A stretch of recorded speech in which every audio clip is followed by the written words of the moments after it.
Les combats intenses dans la bande de Gaza se sont poursuivis ce week-end, faisant des victimes dans les deux camps. Tsahal a enregistré 2 morts et 9 blessés, dont 2 hauts gradés. Des dizaines de positions du Hamas ont été touchées au sol et dans les airs, alors que les forces de sécurité rapportent que les combats à Rafah sont terminés dans tous les quartiers sauf un.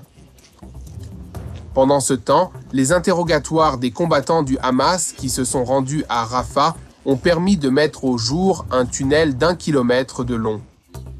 Il ne s'agissait pas d'un simple trou poussiéreux dans le sol, mais plutôt d'une installation avancée comprenant des quartiers d'habitation, une cuisine et des puits d'évacuation à 25 mètres sous terre.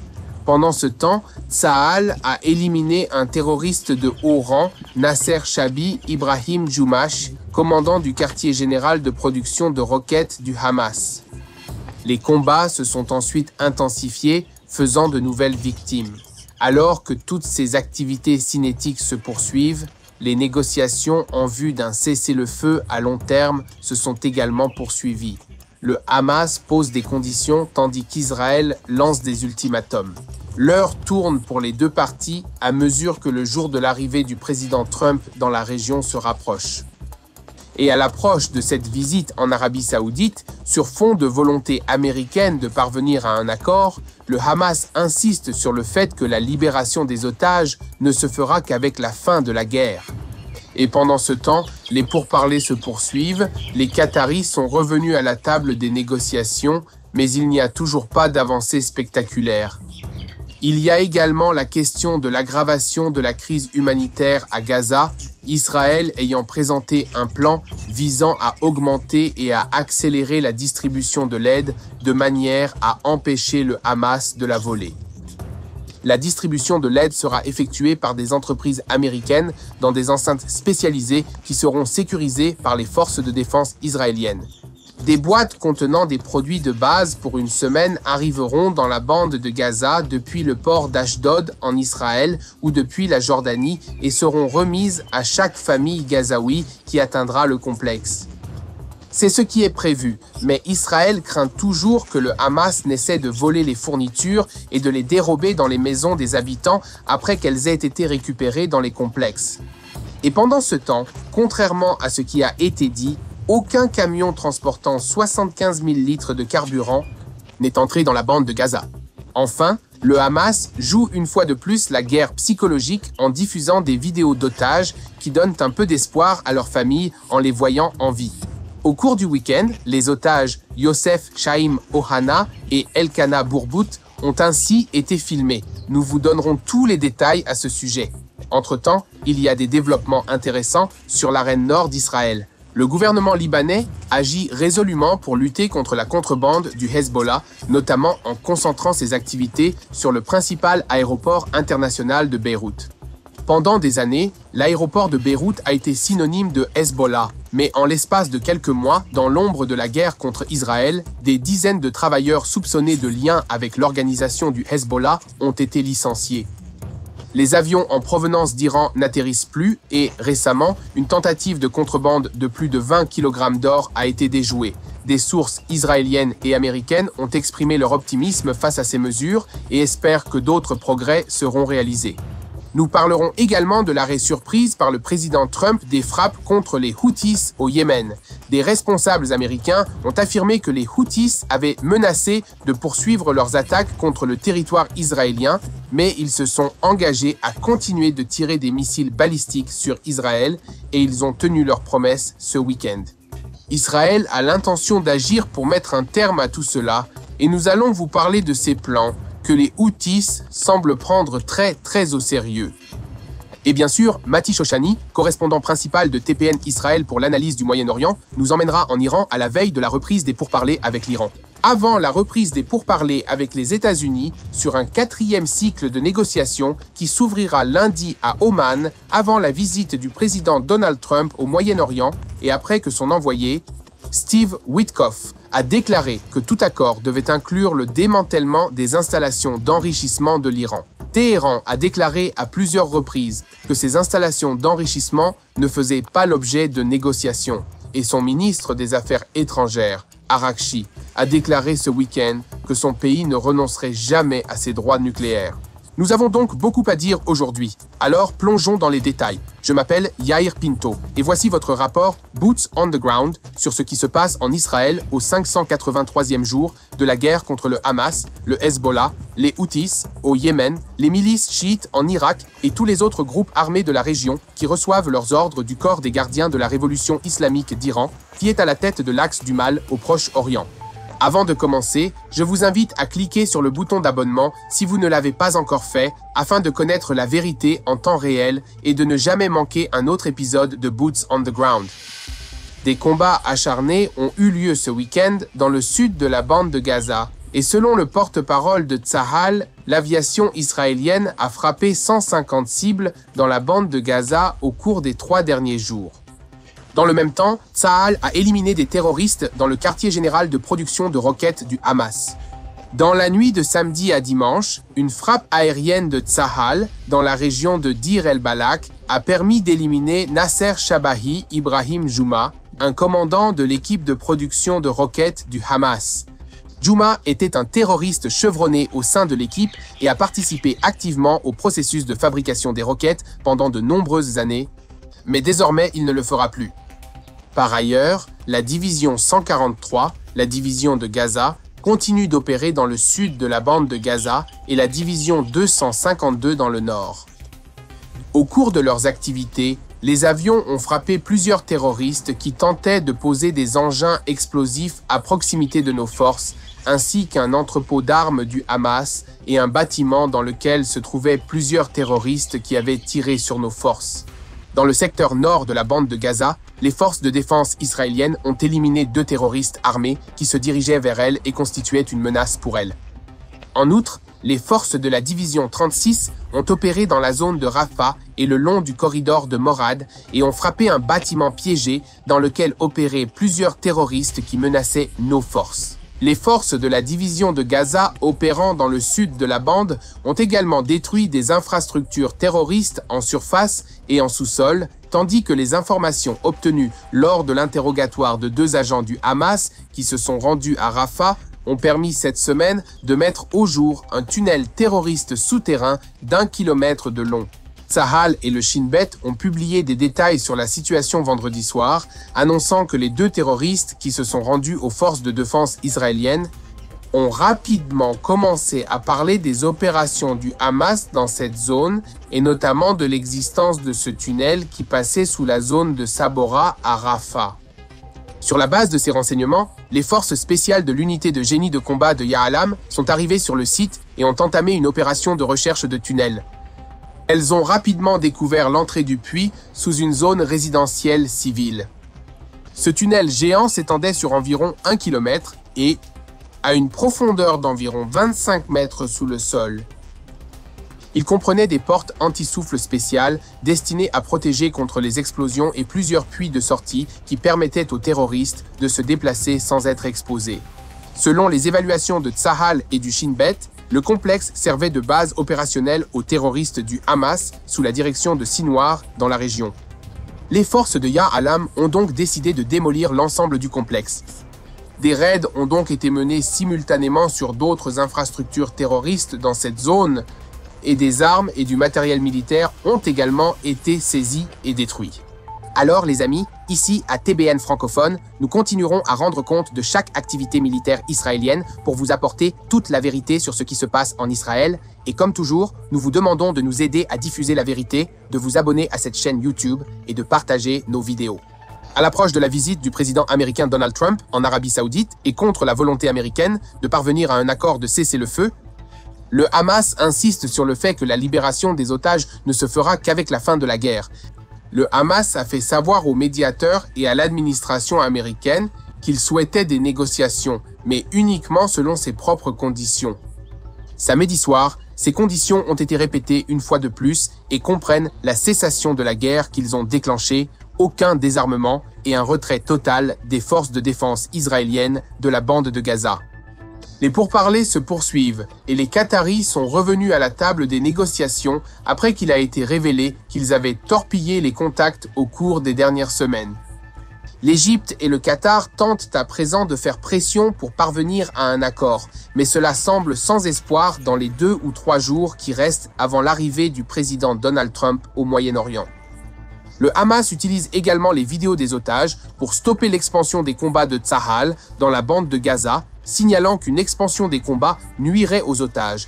Finalement, il n'y a pas de progrès spectaculaire dans les contacts, et Israël a fixé un ultimatum, selon lequel, si aucune percée ou aucun accord n'est atteint d'ici la fin de la visite de Trump au Moyen-Orient, c'est-à-dire cette fin de semaine, l'armée israélienne intensifiera considérablement les combats dans la bande de Gaza. De son côté, le Hamas joue toujours la carte des otages pour tenter d'en tirer le maximum d'avantages. Ainsi, environ 1 mois et demi après la diffusion d'une vidéo commune d'eux, le Hamas a diffusé un autre signe de vie des otages Youssef Haïm-Ohana et Elkana Bourboud. Ils sont tous deux en captivité depuis 582 jours après avoir été enlevés le 7 octobre lors de la fête du festival de musique Nova.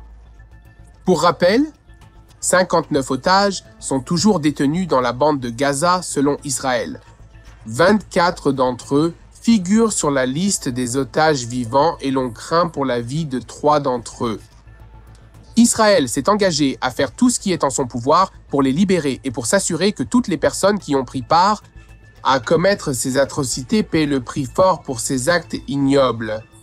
Dans le même ordre d'idées, après plus de 2 mois au cours desquels aucune aide humanitaire significative n'est entrée dans la bande de Gaza, et à la suite de l'annonce officielle faite vendredi par l'ambassadeur des États-Unis en Israël, Mike Huckabee, concernant le lancement d'un nouveau processus d'aide humanitaire pour Gaza, des sources de sécurité israéliennes ont estimé qu'une opération complexe serait mise en œuvre dans environ 2 semaines.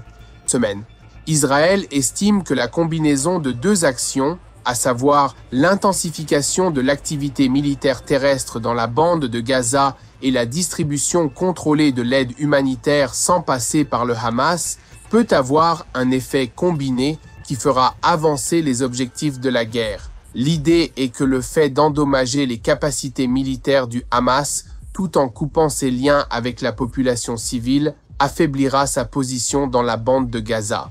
À cet égard, l'armée israélienne dément avec véhémence une information qui a déjà suscité de nombreuses réactions politiques, selon laquelle un camion-citerne contenant environ 75 000 litres serait entré dans la bande de Gaza au cours du week-end.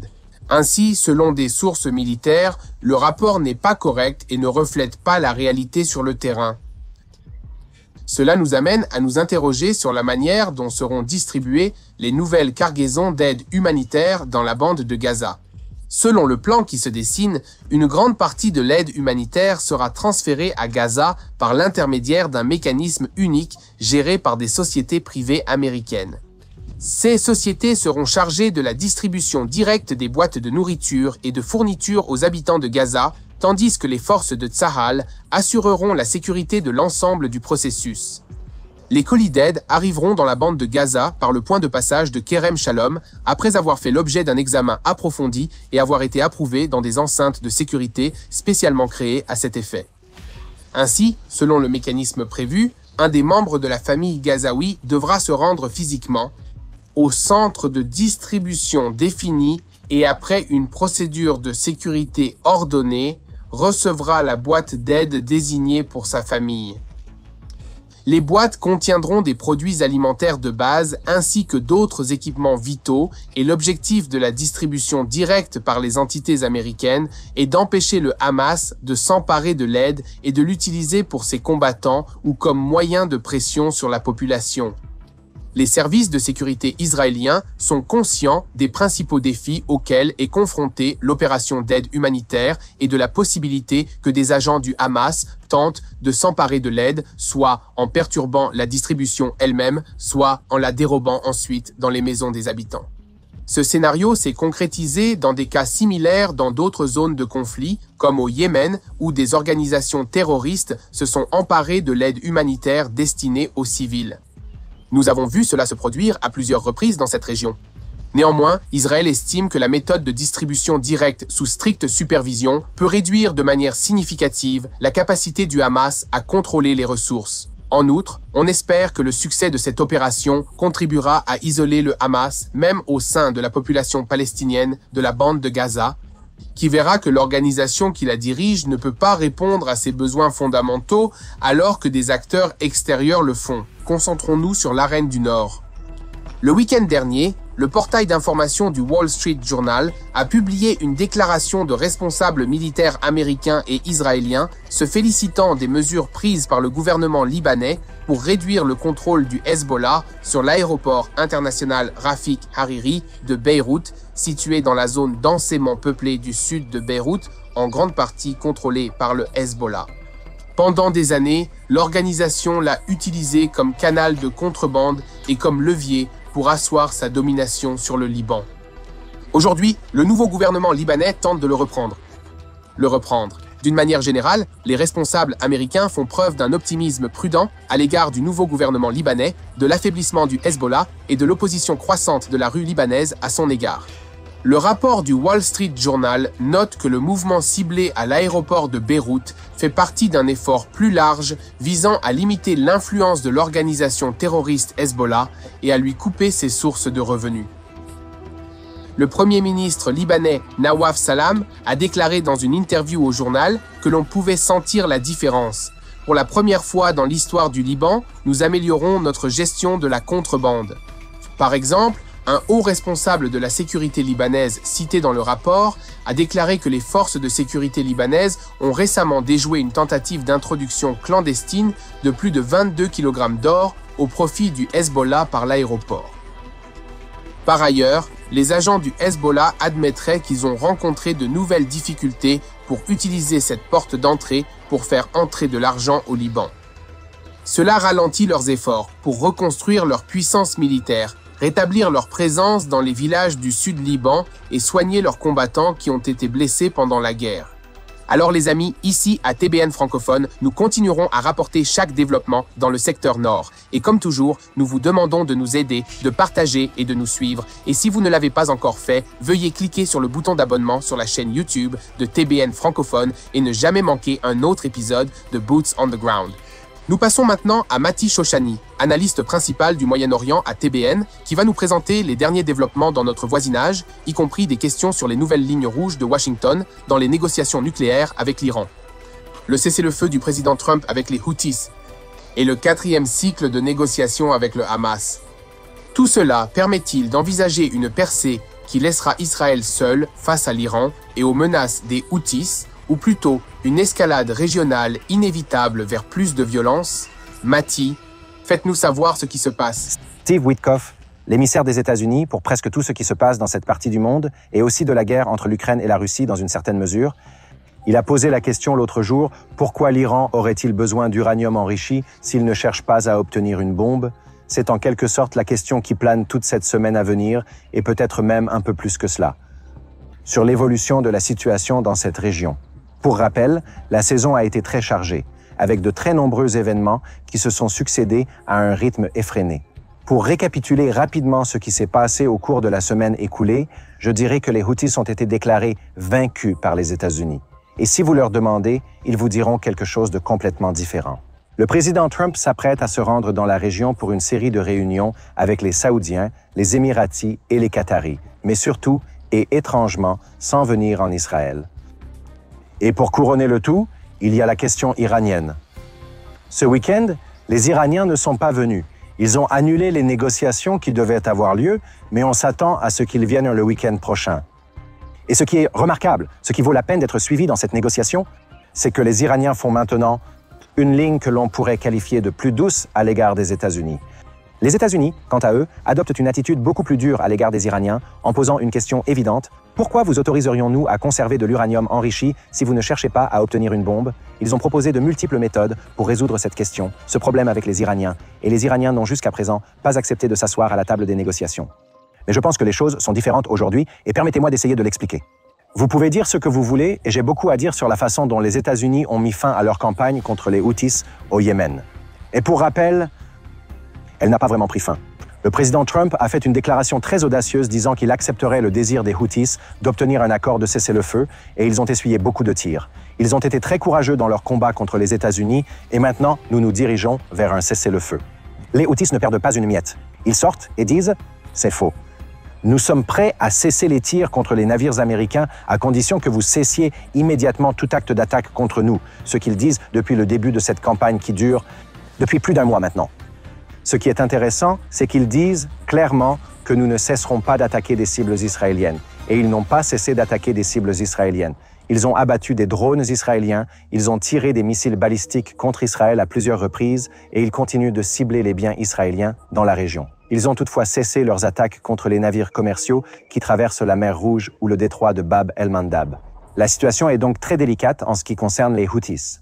Ce que cela nous donne, cependant, c'est la possibilité pour les États-Unis, alors que le président Trump s'apprête à intervenir dans cette région, de dire ouvertement « Écoutez, nous avons mis de côté la question des Houthis. Nous sommes maintenant prêts à passer à la question suivante. Et les deux prochaines grandes questions qui sont sur la table sont l'accord avec l'Iran. Je ne pense pas que nous allons améliorer l'opération, nous y reviendrons dans une seconde. La deuxième question est la suivante. Comment façonnons-nous la géopolitique de cette région ? Et les Saoudiens en sont la tête d'affiche. Commençons donc par le côté positif de la situation. Depuis plus d'une semaine, l'administration Trump et Trump lui-même laissent filtrer ses pensées et ses bribes d'informations parlant de quelque chose d'important à venir avec les Saoudiens. Et ce quelque chose d'important à venir avec les Saoudiens, je m'attends à ce qu'il s'agisse d'un nouvel accord dans cette région. C'est quelque chose qui a été négocié avant le début de la guerre du 7 octobre 2023. Mais il s'agit de la poursuite des accords d'Abraham. Pour rappel, il s'agit d'une sorte d'accord de normalisation entre les États-Unis, Israël et d'autres pays arabes qui n'ont jamais été des ennemis officiels de l'État d'Israël. Il s'agit d'un partenariat commercial, d'un partenariat politique et d'un partenariat en matière de défense dans la région. Depuis très longtemps, l'Arabie saoudite souhaite faire partie de ce pacte. Et les États-Unis ont vraiment essayé de les impliquer dans cet accord. Le grand problème est Israël, et pas spécifiquement l'État d'Israël, Israël et les Palestiniens. Les Saoudiens ont répété à maintes reprises qu'ils n'engageraient pas de négociations ou qu'ils ne concluraient pas d'accord sans que la question des Palestiniens soit résolue avec Israël. Qu'est-ce que cela signifie? Y aura-t-il une sorte d'accord dans les 2 prochaines semaines à venir? À mon avis, non. Je m'explique. Le président Trump n'a plus l'intention de se rendre en visite en Israël. Ce que nous attendons, c'est une déclaration d'intention et un probable début d'accord incluant les Saoudiens. Je pense qu'il pourrait également aller jusqu'à affecter ce qui se passera dans la bande de Gaza, car les Saoudiens et plusieurs autres pays, les Qataris et les Émirats arabes unis, pourraient faire partie d'un accord ou d'un groupe de pacte pour reconstruire la bande de Gaza et tenter de stabiliser la situation avec l'autorité palestinienne. Ils pourraient alors présenter cela comme une victoire en stabilisant, remodelant et reconstruisant. La stature, la position de l'autorité palestinienne à l'égard d'Israël. Et cela suffit aux Saoudiens pour passer à un accord régional plus important. Pourquoi est-ce important? C'est important parce que cet accord, la situation, la relation entre les Saoudiens et Israël et les Palestiniens, cela permet aux États-Unis de passer à la deuxième étape qui consiste à conclure l'accord avec l'Iran. Je pense qu'à ce stade, il est assez sûr de dire que nous n'allons pas lancer une attaque américaine sur le sol iranien. Cela ne semble pas se produire, cette fenêtre est toujours ouverte. Mais l'administration Trump n'a cessé de répéter qu'elle souhaitait parvenir à un accord et ne pas attaquer. Et plus encore, je pense que nous allons pouvoir voir une résolution dans les prochaines semaines. Pas cette semaine, peut-être le week-end prochain, donc disons dans les 2 prochaines semaines. Une résolution de certains des facteurs clés entre les États-Unis et les Iraniens qui empêchaient l'accord de se concrétiser jusqu'à présent. Plus précisément, nous parlons de l'enrichissement de l'uranium. Je pense qu'il y a plusieurs mécanismes qui peuvent résoudre le problème. L'importation d'uranium légèrement enrichi ou d'uranium suffisamment enrichi pour la production d'électricité mais pas pour l'uranium de qualité militaire est une possibilité. Une autre possibilité est de mettre en place des mesures incitatives qui aideront les Iraniens à descendre de leurs grands chevaux et à s'engager avec les États-Unis, probablement par l'intermédiaire des Saoudiens et d'autres pays, de manière à ce qu'ils réduisent leur niveau d'agression dans cette région.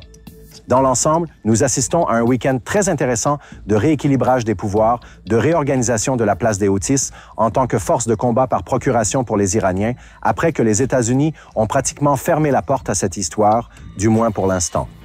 Une nouvelle place pour les Saoudiens, les Qataris et les Émirats arabes unis, c'est quelque chose que nous nous attendons à voir lorsque le président Trump arrivera dans cette région. Et puis, comment les Iraniens vont-ils réagir à tout cela, ce qui, à mon avis, est toujours la plus grande inconnue. Et puis, il faut ajouter un élément important à ce mélange. Comment Israël va-t-il jouer un rôle dans toute cette histoire? Et c'est là que le bas blesse. Israël a été incroyablement clair sur le fait que nous ne pouvons pas vivre avec disons un Iran avec de l'uranium de qualité militaire. Nous devons lui retirer toutes ses capacités nucléaires, faute de quoi nous devrons le frapper. Et nous avons vu ici et là des moments où Israël est allé à l'encontre de l'agenda et des pratiques des États-Unis.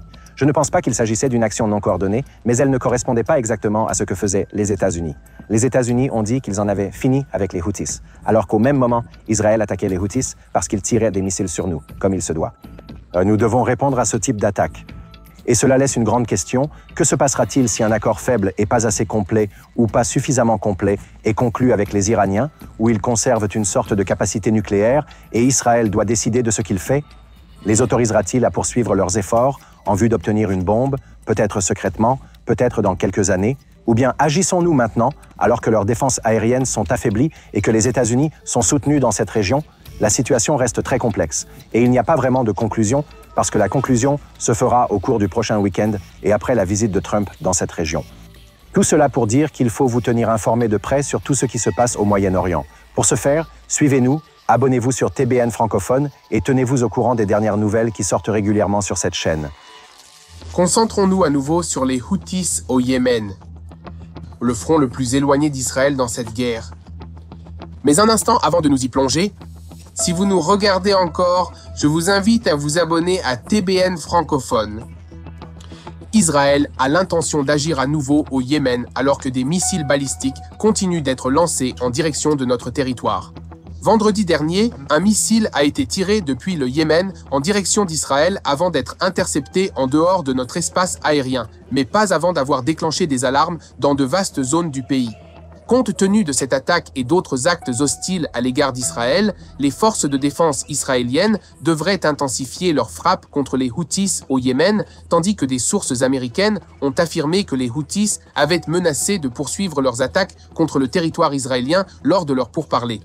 À la suite de l'attaque de vendredi, le ministre de la Défense, Israel Katz, a donc menacé que, comme nous l'avons promis, nous répondrons avec force au Yémen, et partout où cela sera nécessaire. Katz a également qualifié les missiles tirés par les Houthis sur Israël de missiles iraniens. Rappelons que dimanche matin dernier, l'impact d'un missile Houthi a laissé un cratère d'une quinzaine de mètres de profondeur sur le terrain de l'aéroport Ben Gourion en Israël. En réponse, Tsahal a donc frappé 2 fois au Yémen. Le porte-parole militaire des rebelles Houthis, Yahya Sarri, a alors annoncé un blocus aérien total d'Israël par des frappes répétées sur les aéroports, au premier rang desquels l'aéroport international Ben Gourion. Il a affirmé qu'il s'agissait d'une réponse à l'escalade d'Israël dans la bande de Gaza et à l'extension de son action militaire.